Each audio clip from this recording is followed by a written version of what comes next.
ahí no está el Espíritu Santo. Porque el padre de mentira, ¿quién es? Satanás. Entonces, cuando una persona dice mentiras, ¿de quién es hijo? Del diablo. Porque el diablo es el padre de mentira. Y una persona que practica la mentira, no, hermano, mire, ese es uno de los pecados que el padre, hermano, castiga fuertemente, la mentira. Y hay veces los cristianos son muy mentirosos. Hay personas en la iglesia que son muy mentirosas. Entonces la persona, un ejemplo, asiste a este servicio y oró, Padre, lléname con el... Entonces, en Romanos 8 hay un versículo que nos dice que el que no tiene el Espíritu de Jesucristo no es de él. ¿Y cuál es el Espíritu de Jesucristo? El Espíritu Santo, ¿sí? Entonces, algo que nosotros tenemos que preocuparnos es por tener al Espíritu Santo en nuestras vidas. Usted se convirtió, usted le entregó su vida al Señor Jesús, usted se arrepintió de sus pecados, usted asiste a la iglesia, pero usted tiene que verificar que el Espíritu Santo mora en su vida, que usted tiene la presencia del Espíritu Santo. ¿Por qué? Porque usted va a notar el cambio en su vida, usted va a notar la transformación, usted va a notar que es diferente. Una persona que no tiene el Espíritu Santo o que no le da lugar al Espíritu Santo o que no se sujeta al Espíritu Santo, simplemente le va a ceder a la carne. Simplemente le va a ceder a sus emociones, a sus deseos, a sus pasiones. Le va a ceder a su mente, a sus pensamientos, a sus ideas. Pero cuando nosotros tenemos el Espíritu Santo, siempre el Espíritu Santo nos va a guiar a hacer lo correcto. Siempre el Espíritu Santo nos va a llevar a obedecer al Padre. De hecho, en el Evangelio según San Juan, allí dice que Él es el Espíritu de verdad y Él siempre nos va a guiar ¿a dónde? A la verdad. Entonces, cuando una persona dice mentiras, ahí no opera el Espíritu Santo. Ahí no está el Espíritu Santo. Porque el padre de mentira, ¿quién es? Satanás. Entonces, cuando una persona dice mentiras, ¿de quién es hijo? Del diablo. Porque el diablo es el padre de mentira. Y una persona que practica la mentira, no, hermano, mire, ese es uno de los pecados que el padre, hermano, castiga fuertemente. La mentira. Y hay veces los cristianos son muy mentirosos. Hay personas en la iglesia que son muy mentirosas. Entonces la persona, un ejemplo, asiste a este servicio y oró, Padre, lléname con el Espíritu Santo. Y resulta que sale a decir mentiras. Ahí no está operando, ahí no hizo nada, no pasó nada. Entonces, algo que nosotros tenemos que entender es lo que somos en Dios, que es algo que el Señor este año nos ha hablado muchísimo. Nosotros, hermano, somos ahora hijos de Dios. Y como hijos, ahora nosotros somos tomados por Dios para Él habitar en nosotros. Póngame acá, Dios habita en usted. Jesús habita en usted. El Espíritu Santo habita en usted. Pero la pregunta sería, ¿por qué no vemos la gloria de Dios? Porque simplemente cada persona no honra a Dios en su ser. Y aquí es donde tenemos un problema muy grande. Porque el día que usted entienda que debe honrar a Dios en su ser, usted va a cambiar. De resto no, porque usted va a seguir haciendo lo que usted quiere, lo que a usted le gusta, lo que a usted se le da la gana. Pero cuando usted entiende que este cuerpo es donde vive el Espíritu Santo, usted va a empezar a ser más cuidadoso con toda la obra de Dios. Entonces, allí en el Evangelio según San Mateo, hay un versículo donde dice que los ojos son la lámpara ¿de qué? Del cuerpo. Y que de todo lo que mire en sus ojos está lleno su cuerpo. Mire lo que dice la palabra. Entonces, cuando una persona, hermano, no le ha entregado sus sentidos a Dios, ahí es donde la persona vive engañada. Ahí es donde la persona vive mal. Mire, yo voy a decir algo, pero por favor, es que el comentario sale por lo que estoy hablando, no por alguna persona en especial. Yo llevo 23 años de casado. A mi esposa la conozco hace 27 años. Y hay algo que uno aprende en la convivencia. Es a cómo, hermano, o cómo manejar los sentidos y los sentimientos y las emociones. Porque ese es un problema del ser humano. Las emociones, los sentimientos. Mire, hay hombres que se viven enamorando de todo. Hay mujeres que se viven enamorando de todo. ¿En serio? ¿Y por qué una persona se enamora de todo? Porque nunca ha controlado su ser. Y no lo va a controlar hasta que el Espíritu Santo venga y lo gobierne y la persona realmente le entregue su vida al Señor. De resto, usted va a ver un hombre casado echándole los perros a una mujer soltera o a otra mujer casada, porque no tiene control, porque no tiene autoridad sobre sí mismo, no tiene dominio. ¿Qué día yo le hablaba a las hermanas de edad y se reían las hermanas? Yo le miraba las caras a las hermanas y se reían. Bueno, ¿qué va? Para mí una mujer de 60 años no es vieja ni anciana, es una señora madura. Pero hay hermanas de 60 que se creen de 15. ¿Ah? Hay hermanas de 65 que se creen, mejor dicho, la última Coca-Cola del desierto. Otras de 70 que ni decir. Y yo le contaba a las hermanas un testimonio que me pasó. O sea, yo le cuento la verdad. Me salió una señora, bueno, son como 3, pero dos fueron, esas fueron las que destaparon la olla. Una me dice, pastor, ayúdeme a orar. Yo le dije, claro, ¿por qué? Me dijo, porque es que le voy a presentar mi novia. Yo me cogí la cabeza. Yo le dije, hermana, usted está para recoger y está enamorada. Pues no que no tenga derecho, ¿no? Pues cosas se ven del mundo. Pero es que uno piensa que la gente tiene la mente de Cristo. A ver, uno cree que las personas tienen la mente de Cristo. ¿Ah? Y yo me quedé mirando y le dije, ¿cómo así que usted tiene novio? Y me dijo, sí, pastor. No, yo decía, le dije, hermana, yo no le dije nada ese día, simplemente la miré. Después me salió otra y me dijo, pastor, ayúdeme a orar. Imagínense, una señora de 70 y algo de años. Me dice, pastor, necesito que por favor me ayude a orar porque es que estoy en fornicación. Yo decía, pero ¿quién se mete con una mujer así? O sea, como el diablo es atrevido y cochino, pues para el diablo no hay diferencia de nada. Pero el problema aquí no es el diablo, el problema es la persona. Escúcheme, el problema es la persona. La Biblia hace una advertencia, no le deis lugar al diablo. Así de sencillo. Entonces, en un servicio que el Señor me permitió realizar, pues el Señor me permitió hablar de esto. Entonces, allí les estaba hablando y yo les decía, hermana, ¿qué dice el Señor respecto a las ancianas o a las viudas? Que deben de ser mujeres de ejemplo, que deben de ser mujeres consagradas. Los hombres deben de ser consagrados. Ya a esa edad, una persona debe de pensar es en servirle al Señor. En serio, entregarle su vida al Señor. No le niego que de pronto el Señor sí permita que de pronto pueda rehacer su vida, pero conforme a la palabra y la voluntad de Dios. Pero no que ande brincando como si tuviera 15 años, 20 años. Entonces, en una enseñanza, la palabra del Señor dice que las viudas deben de ser personas que ayuden a las muchachas más jóvenes, que les aconsejen. Y ese día pues utilicé unas palabras. Entonces, cuando terminé el servicio, se me acercó, una de las hermanas se me acercó y me dijo, pastor, gracias, porque yo no lo había entendido de esa manera. Entonces, usted y yo vamos a tener y vamos a desarrollar muchas acciones por no entender la palabra, por no detenernos. Mire, esta palabra que yo le estoy leyendo, si usted lo cree, hoy le trae libertad. Mire, hay gente que no pasa al altar cuando uno ora por liberación porque piensa que un demonio se le va a rebotar ahí, va a haber un show terrible. No, mire, póngale cuidado.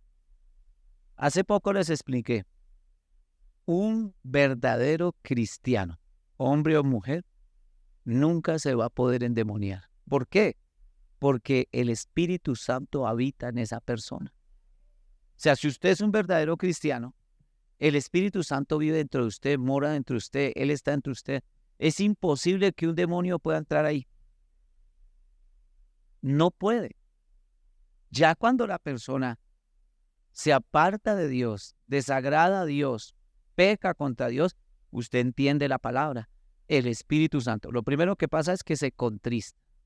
Lo segundo, se apaga. Y lo tercero es que se aparta. ¿Qué le pasó a Sansón? Sansón se confió de que él era el elegido de Dios, que era el escogido, una persona apartada, consagrada. Y el hombre se burló de Dios. Y pues Dios lo había elegido para un ministerio. Ahora, que Dios permita ciertos eventos no quiere decir que Dios apruebe lo que usted está haciendo o lo que yo estoy haciendo. Porque usted puede decir, pero pastor, Sansón se acostó con una ramera y al otro día salió lleno del Espíritu Santo. No se equivoque. Dios usaba a Sansón porque era la persona que en el momento él había elegido para desarrollar un ministerio, una labor. Pero usted puede ver que un día se le llenó la copa a Dios. ¿Y qué pasó? ¿Qué pasó con Sansón? Sencillo, no se había dado cuenta de que el Espíritu de Jehová ya no estaba con él, de que Jehová ya no estaba con él. La Biblia dice, y Sansón no se había dado cuenta que Jehová ya no estaba con él. Y eso pasa hoy en día. ¿Por qué? Porque muchas personas pecan, pecan, pecan, y como no ha pasado nada, oran y hay respuestas. Oran por gente y tal vez se sana.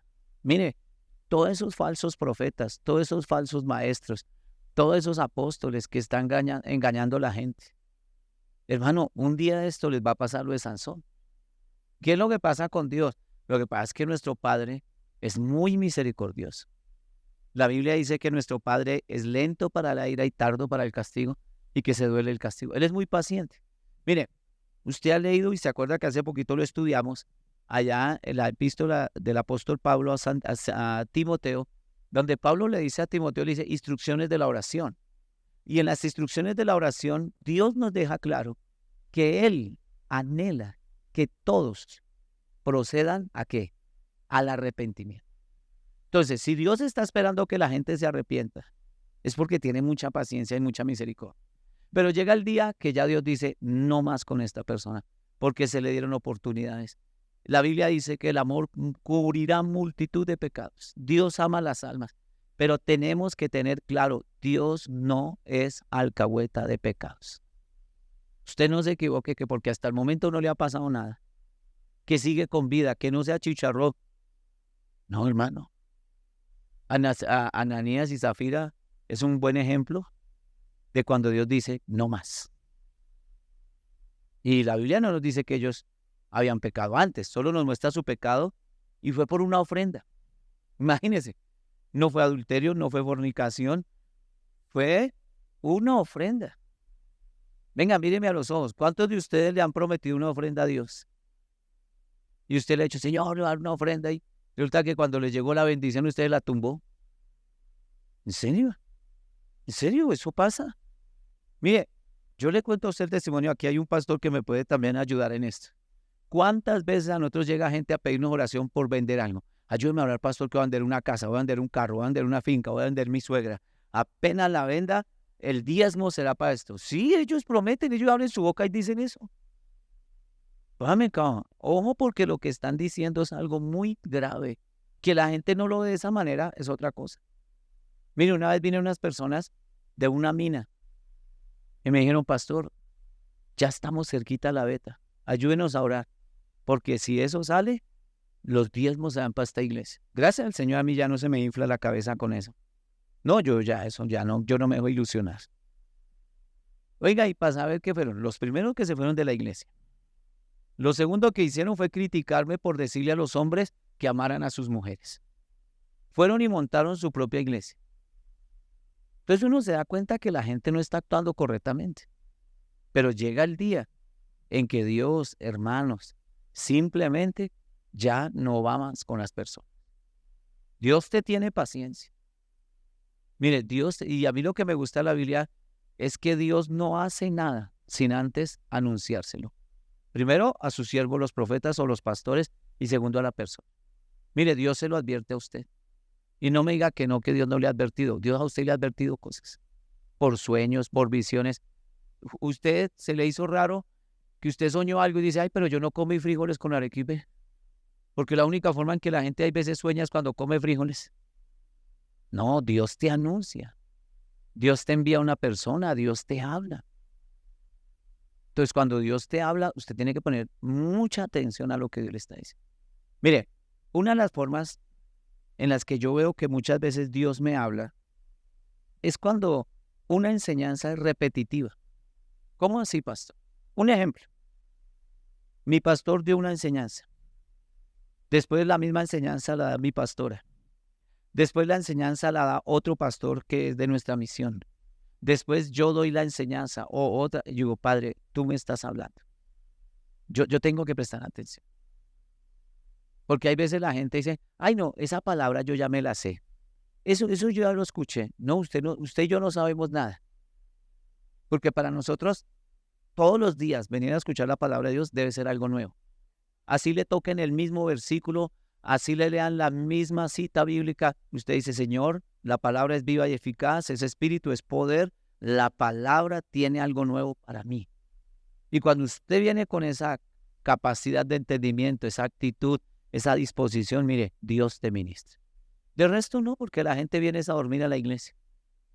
La gente viene es porque tal vez está desocupado y no tienen otra, me quedo acá.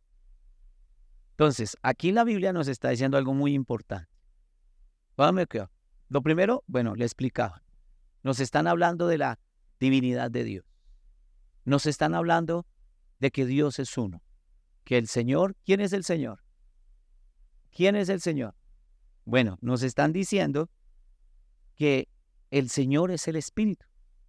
Entonces, la unidad del Señor Jesús con el Espíritu Santo, o la unidad del Espíritu Santo con el Señor Jesús.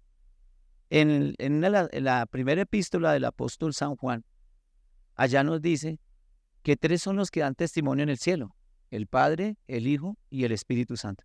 Y los 3 son uno solo, son el mismo. Entonces, algo que usted entender eso tan hermoso. Lo segundo que nos dice, ¿y dónde está el Espíritu del Señor? Bueno, pregunta. Por eso le digo que por favor se detenga, no corra, porque es que a usted no le gusta meditar en la palabra. Pregunta, ¿dónde está el Espíritu del Señor? A ver, piense.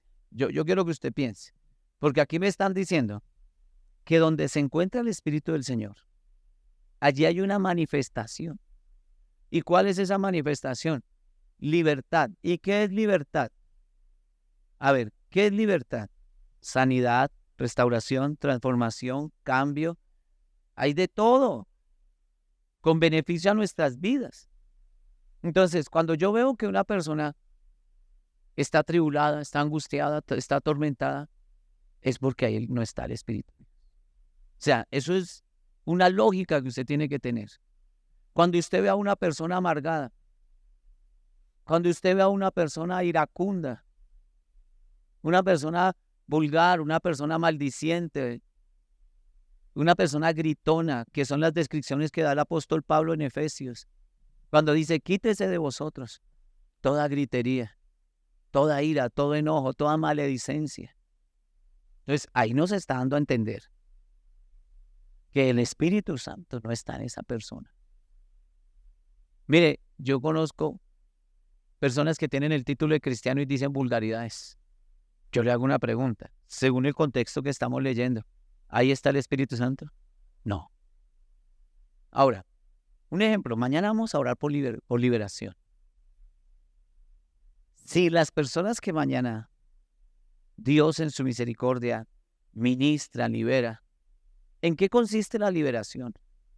La liberación consiste en que esa persona renuncia al pecado, en que esa persona renuncia a su práctica pecaminosa y le da lugar a Dios en su vida, le da lugar al Señor Jesús, le da lugar al Espíritu Santo. Porque cuando una persona se arrepiente verdaderamente de su pecado, ¿sabe quién le abandona inmediatamente? El demonio, el espíritu inmundo. Porque el pecado es el único que le da el derecho legal al diablo de tener la persona atada, amarrada, sometida. El diablo es el único, hermano, hermana, que a través de un demonio tiene la persona esclava. Entonces el pecado hace que ese espíritu esté. Pero un demonio, un espíritu inmundo, no puede entrar una persona cuando Jesucristo habita en ella, cuando Cristo está en ella. Y eso solo se logra cuando la persona lo acepta, cuando la persona lo ama, cuando la persona lo honra, lo respeta. Y usted va a ver la libertad. Yo a mí me gusta contar mi testimonio para no meterme con ninguno de ustedes. Porque una vez conté el testimonio de una persona y se puso brava.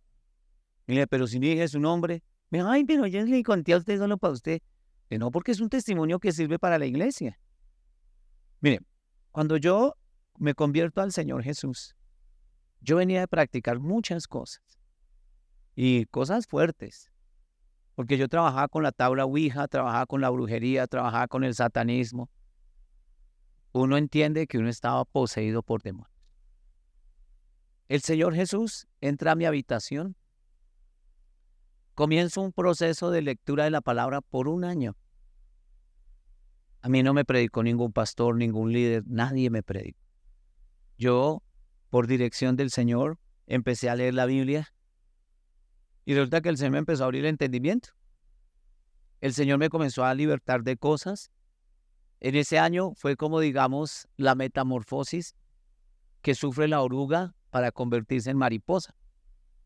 Pero resulta que en ese año, yo encerradito leyendo la Biblia, dejé las groserías, dejé las vulgaridades, mi vocabulario cambió totalmente, mi mente fue totalmente transformada. Pues no sé, para algunos tal vez no sea problema, pero yo lo entiendo así después de que ya tengo la verdad de la palabra. Yo tenía el cabello largo hasta la cintura, entonces yo sentí que ya eso no iba conmigo, entonces yo fui y busqué una peluquera y me mandé cortar bien bajito el cabello. Toda mi ropa era negra con estampas satánicas. Un día llegué, cogí y yo no sé, Dios me proveía plata, no sé cómo, pero me fui a Venecia y me compré 10 camisetas de todos los colores. Eso sí exageré un poquito. Naranja, verde, fluorescente, de todo le metí. Blanca, roja, menos negro. Fui y compré jeans de colores y cambié totalmente. Cuando yo le digo a mi esposa que quiero ir a la iglesia donde ella asistía, pues ella se asombró, porque la primera vez que ella me habló de la palabra, yo la mandé con su Biblia para la casa.